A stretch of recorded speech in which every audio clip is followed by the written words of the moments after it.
고통받고 있는 욥을 위로하기 위해 3명의 친구가 찾아왔습니다. 그들은 대만 사람 엘리바스와 수아 사람 빌닷 그리고 나아마 사람 소발이었습니다. 그들은 일주일 동안 욥과 함께하면서 그의 고난에 동참했습니다. 그의 슬픔을 함께 나눴어요. 그런데 욥이 자기 자신의 생일을 저주하고 자기의 신세를 한탄하자 엘리바스가 그의 말에 반박하고 나섰습니다. 엘리바스는 사람이 고난을 받는 것은 죄에 대한 하나님의 징계라고 여겼습니다.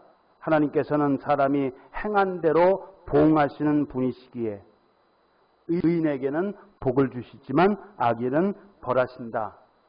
그렇게 믿고 있었다는 겁니다. 다른 친구들도 같은 생각이었습니다. 아마 다른 사람들 대부분이 그런 생각을 했을 것입니다.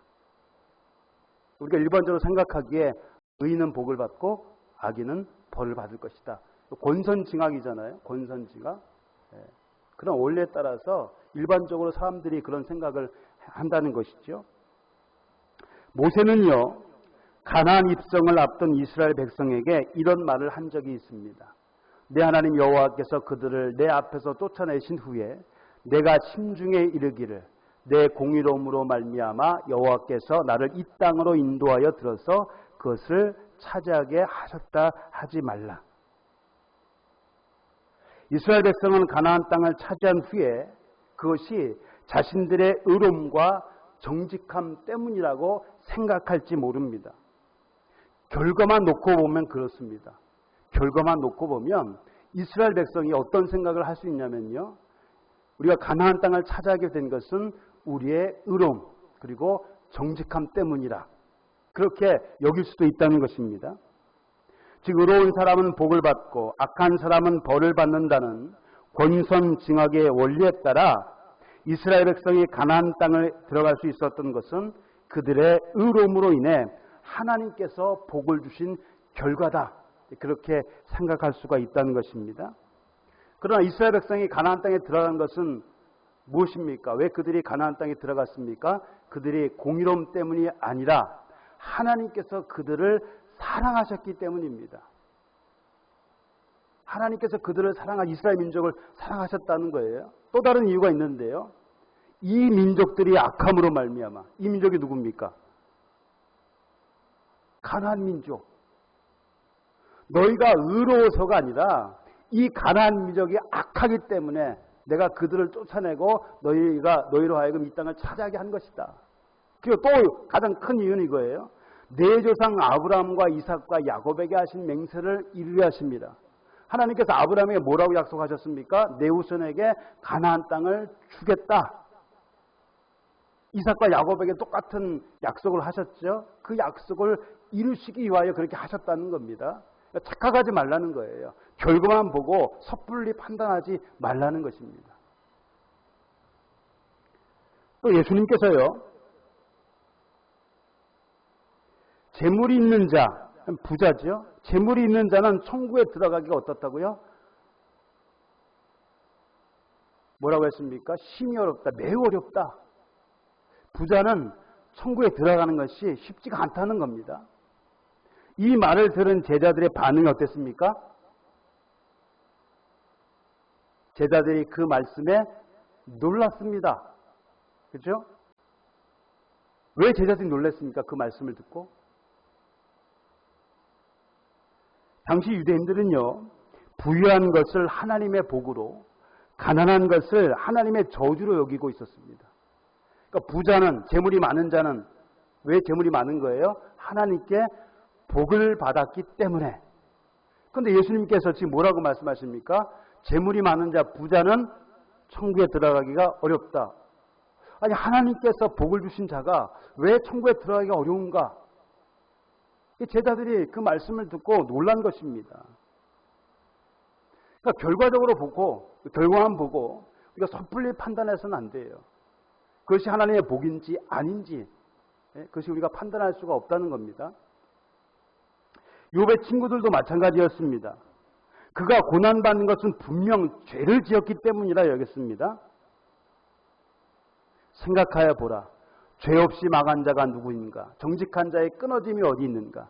내가 보건대 악을 밭갈고 독을 뿌리는 자는 그대로 거두나니 뭐예요? 심은 대로 거둔다. 행한 대로 보응을 받는다.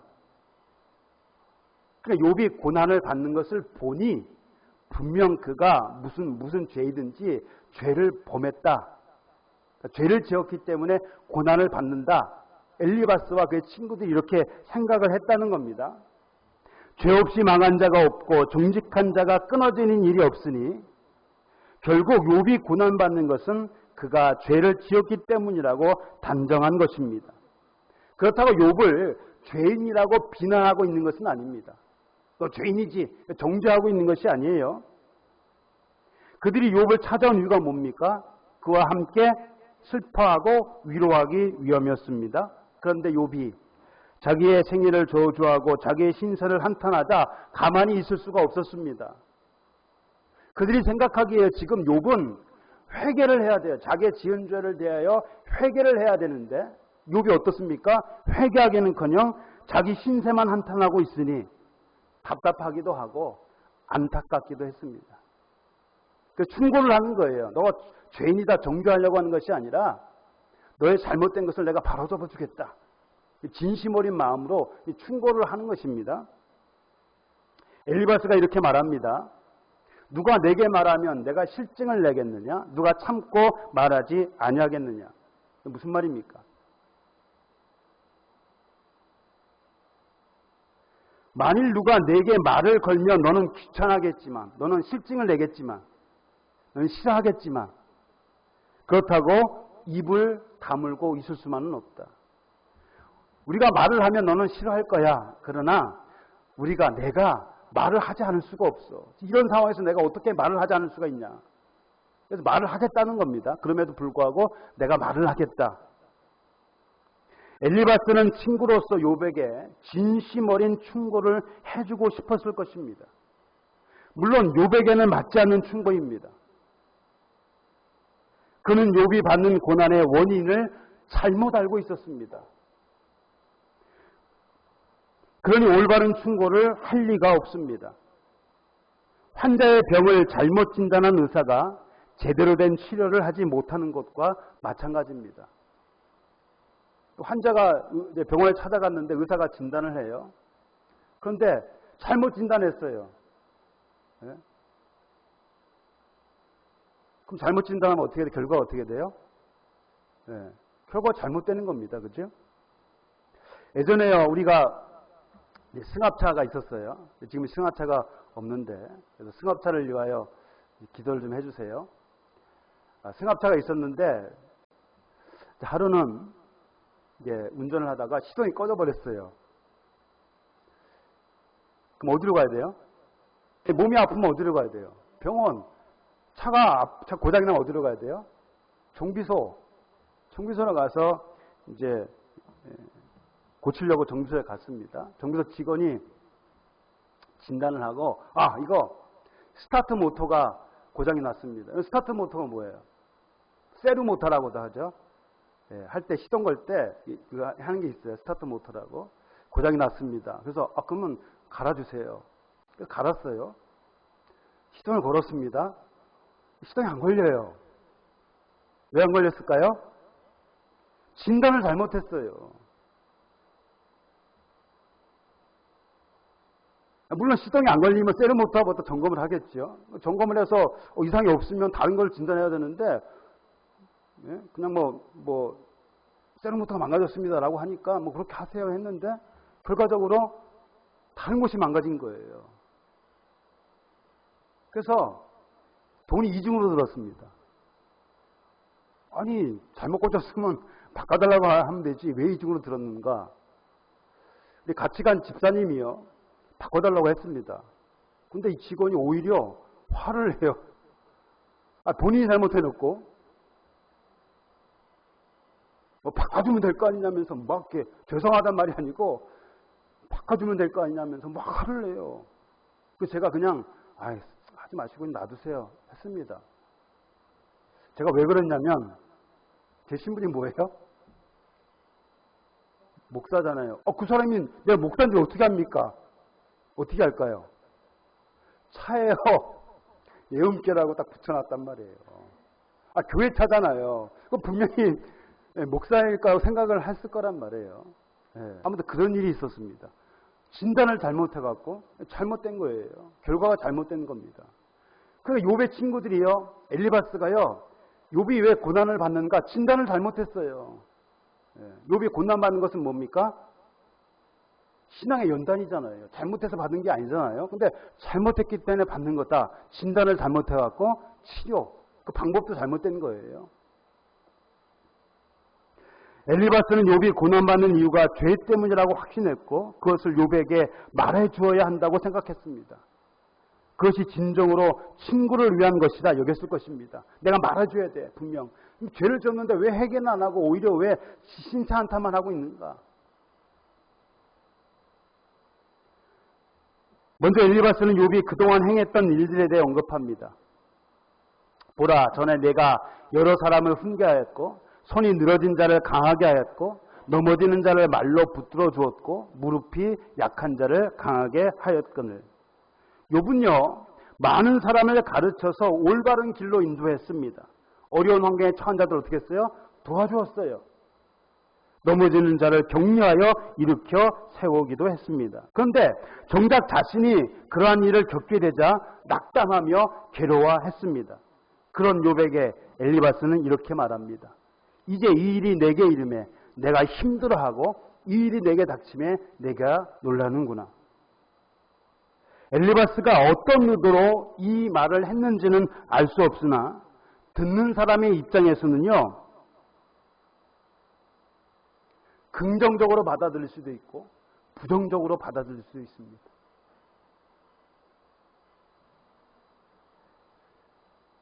자신의 상황과 비슷한 처지에 있는 자들에게 힘과 용기를 주었음에도 정작 본인은 왜 낙심하고 불안해하느냐는 비난 혹은 비아냥으로 들릴 수도 있습니다. 야, 너는 어렵고 힘든 자에게 격려해주고 도와주고 그래서 그들을 일으켜 세워줬는데 아니 너는 왜 그렇게 하지 못하느냐? 왜 정작 너는 그렇게 하지 못하느냐? 그러니까 비난일 수도 있어요. 빈정거림일 수도 있습니다. 그렇게 들을 수도 있다는 겁니다. 반면에 어려움에 있는 자들에게 용기를 주었던 것처럼 너 자신도 현재의 고난에서 좌절하지 말고 일어서라는 격려와 위로의 말로 들릴 수도 있습니다. 네가 전에 이렇게 했잖아. 그러니까 너도 힘을 내. 힘을 내. 일어서. 라고 격려해 주는 말로 들릴 수도 있다는 겁니다. 같은 말인데요. 전혀 다른 의미로 들릴 수가 있어요. 물론 받아들이는 사람에 따라 틀리긴 해요. 그러므로 같은 말이라도 상대방의 입장을 고려해서 신중하고 정확하게 말할 필요가 있습니다. 신중하게. 내가 이 말을 했을 때 상대방이 어떻게 받아들일까? 오해는 하지 않을까? 신중하고 애매모호하게 말하지 마세요. 정확하게 말을 해줘야 됩니다. 그렇지 않으면 자신의 의도와는 다르게 상대방을 더 고통스럽게 할 수도 있습니다. 괴로움을 덜어주거나 슬픔을 달래주기 위하여 한 위로의 말이 도리어 뭐가 돼요? 상처가 될 수도 있는 것입니다. 자기 딴에는 정말 격려하고 위로해 주려고 한 말이었는데 받아들인 사람이요, 잘못 받아들이면 그 말이 뭐가 돼요? 상처가 되는 거예요. 또 아무리 옳은 말이라도 경우에 합당하지 않으면 별 의미가 없습니다. 정말 좋은 말이에요. 정말 옳은 말이에요. 정말 도움이 될 만한 말이에요. 그런데 경우에 합당하지 않으면요, 별 의미가 없습니다. 잠언 기자는 이렇게 얘기합니다. 경우에 합당한 말은 아로새긴 은쟁반의 금사관이라. 금, 은 뭐예요? 다 모두 귀하고 가치가 있는 것이죠. 특히 아로새긴 쟁반은 당시에 상당히 가치 있는 물건으로 취급되었다고 합니다. 그만큼 경우에 합당하고 시기적절한 말은 아름답고 가치가 있습니다.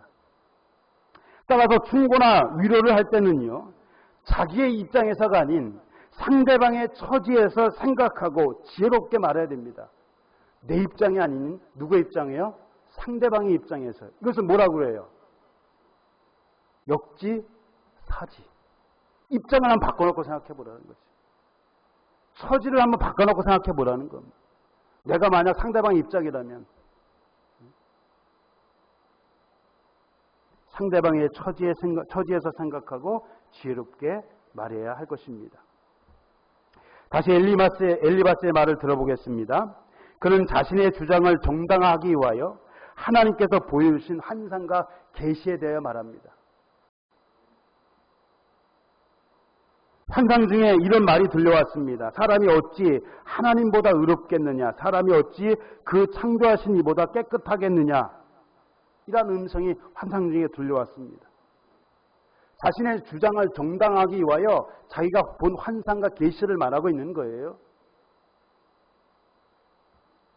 하루살이처럼 연약한 인생이 하나님보다 의로울 수 없고 창조자보다 더 거룩할 수는 없습니다. 그러한 인생이 어떻게 하나님의 앞에서 자신이 의롭다고 주장할 수 있겠는가? 지금 엘리바스가 그렇게 말하고 있는 겁니다. 네가 아무리 의롭다 해도 하나님보다 의롭겠느냐? 지금 그렇게 말하고 있는 거예요.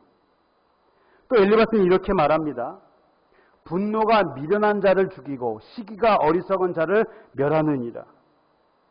고난을 받는다고 분노하며 시기하는 것은 미련하고 어리석은 자나 하는 짓이고 그로 인해 결국은 멸망하게 될 것이다. 내가 고난을 받는다고 불평하고 원망하고 화내고 이런 것은 누가 하는 것이라고요? 미련하고 어리석은 자가 하는 짓이다. 그런 자들은 결국 어떻게 돼요? 멸망하게 된다는 거예요. 그리고 그런 경우를 직접 봤다고 얘기합니다. 그러니까 하나님의 환상과 계시를 자기가 받았고 또 자기가 직접 체험한 것을 지금 말하고 있는 거예요. 이는 욥을 빗대어 한 말로 엘리바스는 고난에 대해 분노하고 있는 욥을 미련하고 어리석은 자로 간주하고 있는 것입니다. 네가 지금 그렇게 하고 있으니까 네가 미련하고 어리석은 자일 수밖에 없다. 그리고 만일 자신이 욥과 같은 상황에 놓인다면 어떻게 할 것인가? 너는 고난받을 때 이렇게 했지. 그러면 내가 너와 같은 상황에 처해 있다면 나는 어떻게 할까? 나라면 하나님을 찾겠고 내일을 하나님께 의탁하리라. 만일 자신이 욥과 같은 상황에 놓인다면 어떻게 하겠다고요? 하나님을 찾겠고 내일을 하나님께 의탁할 것이라고 했습니다. 이는 욥에게 힘세 한탄이나 하며 죽기만을 바라지 말고 하나님께 도움을 청하고 그분께 모든 문제를 맡기라는 질책이자 권면의 말씀입니다. 고난을 당한다고 분노하지 말고 그럴수록 어떻게 하라고요? 하나님께 도움을 청하라. 너의 모든 문제를 하나님께 맡겨라. 그럼 하나님께서 해결해 주실 것이다. 지금 그렇게 권면하고 있는 것입니다. 아울러 엘리바스는 오늘 말씀의 제목이기도 한데요. 뭐라고 했습니까? 볼지어다 하나님께 징계받는 자에게는 뭐가 있다고요? 복이 있다. 하나님께 징계받는 것이 복이라는 겁니다. 여러분, 하나님께 징계를 받는 게 누가 복이라고 생각하겠습니까? 왜 그게 복입니까? 비록 엘리바스는 욥이 죄로 인해 고난을 받고 있지만 그것을 형벌이 아닌 징계로 이해를 했습니다. 그럼 징계와 형벌의 차이가 뭡니까? 징계와 형벌의 차이가 뭐예요? 모두 죄에 대해 제재하는 것을 말해요. 어떤 것을 못하게 막는 거. 죄에 대한 시간 벌인데요. 형벌과 징계는요, 그 목적에서 차이가 있습니다. 그 목적. 형벌의 목적이 무엇이고 징계의 목적이 무엇인가. 그 목적에서 차이가 있는 겁니다. 징계와 형벌의 차이를 잘 표현해주고 있는 성경 구절. 이것이 바로 아까 에레미야 이 말씀입니다. 에레미야 30장 11절. 이게 에레미야 30장 11절 말씀이에요. 우리 다 같이 한번 읽어보겠습니다. 이는 여호와의 말씀이라. 내가 너와 함께 있어 너를 구원할 것이라. 너를 흩었던 그 모든 이방을 내가 멸망시키리라. 그럴지라도 너만은 멸망시키지 아니하리라. 그러나 내가 법에 따라 너를 징계할 것이요 결코 무죄한 자로만 여기지는 아니하리라. 비록 너가 죄를 지었지만 나는 너를 멸망시키지 않고 어떻게 해요? 징계할 것이다. 그래서 형벌의 목적은 멸망입니다. 심판과 멸망. 그러나 징계의 목적은 뭐예요? 그것은 바로 연단인 연단. 징계는 단순히 잘못에 대한 제재가 아니라 그를 통하여 올바른 길로 갈 수 있도록 연단하는데 그 목적이 있는 것입니다. 멸망이 아니에요. 연단. 연단이 뭡니까? 연단이 그러면. 연단이 두 가지 의미가 있어요. 두 가지 의미가 있는데요. 연단이나 사전에 찾아보면 이런 의미입니다. 쇠를 불에 달궈서 어떻게 해요? 망치로 뜯으니까 단단하게 하는 것을 연단이라고 그래요.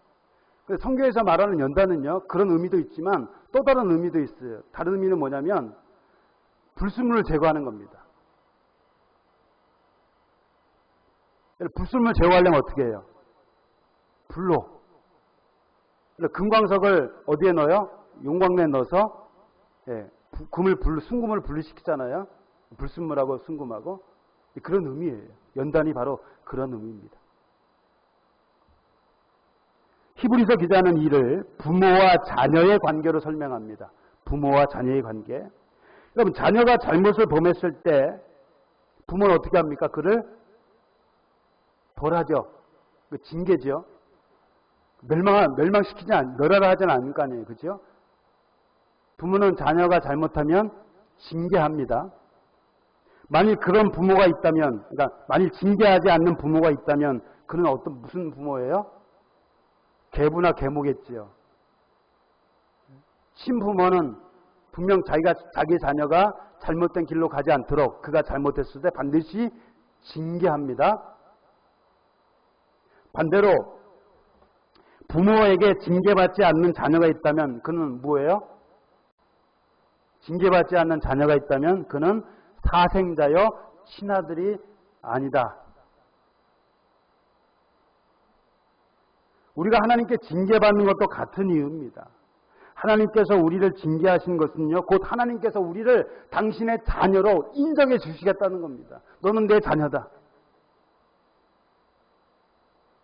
남의 자식이 아닌 내 자녀다. 너는 내 자녀다. 그걸 인정해 주는 거예요. 왜요? 친부모는 자녀가 잘못했으면 반드시 징계하기 때문에 하나님께서 그와 같이 하신다는 겁니다. 동시에 우리를 사랑하신다는 증거입니다.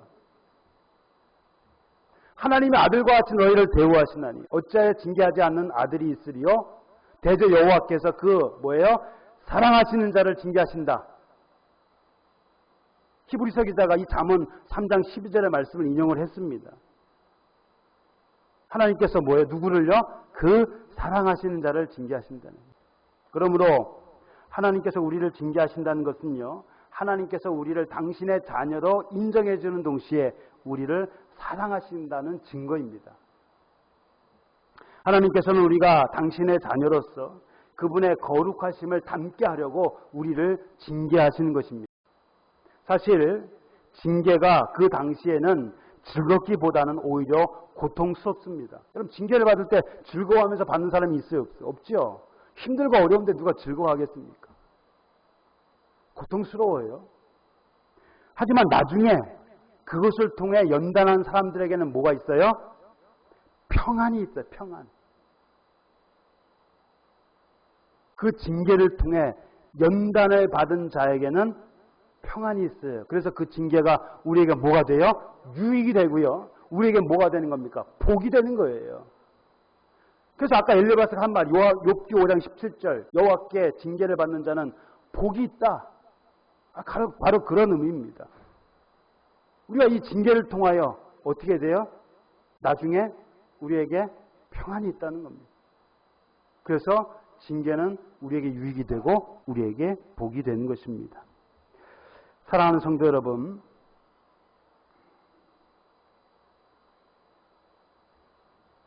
영국의 알프레드 월리스라고 하는 생물학자가 있습니다. 식물학자라고도 얘기하는데요. 그는 어느 날 왼쪽에 있는 게 뭡니까? 그 옆에 있는 건 뭐예요? 고치라고 그래요. 이거 고치. 누에 고치 아시죠? 누에 고치가 뭐예요? 누에는요, 누에 나방을 말하고요. 누에 나방. 누에 나방의 애벌레가요, 그 실을 뽑아가지고 집을 줘요. 이거를 뭐라 하면 고치라고 그래요. 고치. 나비도 고치가 있어요. 어느 날 고치를 뚫고 나오려고 안간힘을 쓰고 있는 나비를 발견했습니다. 근데 가만히 보고 있으니까요, 너무 고통스러워하고 있는 거예요. 그래서 어떻게 했어요? 그 고치를 칼로 약간 찢어졌어요. 그리고 이 안에 있던 애벌레가요, 나비가 밖에 나오긴 나왔습니다. 어떻게 됐을까요? 날갯짓을 몇 번 하다가 죽어버렸어요. 왜 그랬을까요? 날개에 힘이 없기 때문에.